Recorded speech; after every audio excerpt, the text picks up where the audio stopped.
Infuriating Jude Moore, fight broke out inside the coach, with Eze fighting alongside his friend. Jide's crew also got into the fight too. Ifeanyi and the pastor beside the office guy on the other side of the aisle stood up to separate the fight. As the pastor stood up to try to get into the aisle to separate the fight, Ugo, the poorly dressed corporate man, had to relocate his bag from in between his legs to the side, almost underneath the seat, so that the pastor can move freely to separate the fight.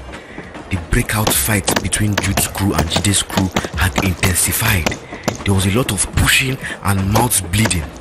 Somehow, in the heat of the fight, the two bags were closer than ever.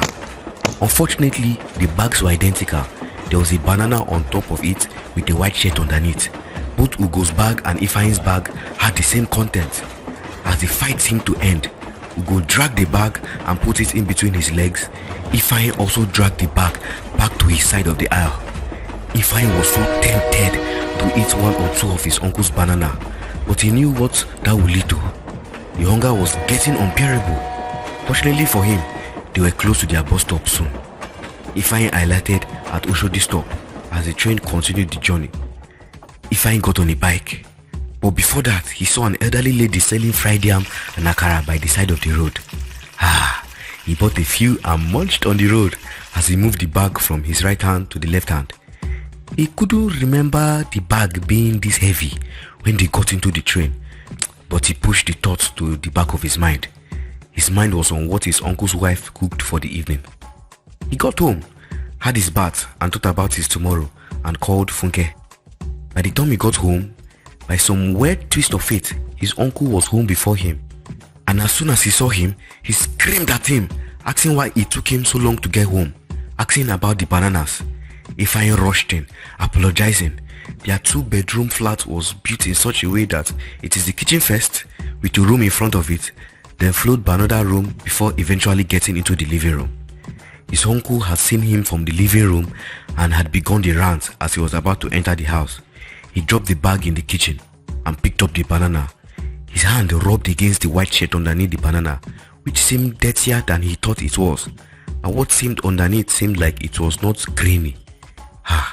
He rubbed his hand more and could feel some type of texture that was paper-like. Money. His heartbeat increased rapidly. Money. Wasn't it Gary that was supposed to be in the air? Not just any type of money. Dollars. And he looked plenty as he peeped in. Thanks for rocking with Oniranu Stories, where each story is a thrill ride. Yeah. Dive into more gripping stories at diolububble.com and keep the vibes alive on Instagram, Twitter, Snapchat, and TikTok. Follow at diolububble. Hot off the press, we're dropping fresh free stories every weekday on diolububble.com. But wait, there's more. For exclusive premium content, swing by seller.co/m/Diolu Bubble. It is where you will find even more Diolu stories. Stories on stories. Audio, written, exclusive. We've got them all. Check out our banging, pun intended, audio catalog on Spotify, Apple Podcast, Audiomack, SoundCloud, and Anchor.fm. Search for Oniranu Stories and let the eargasm begin. Join the convo with hashtag Oniranu Stories and hashtag Dear Oniranu on social media.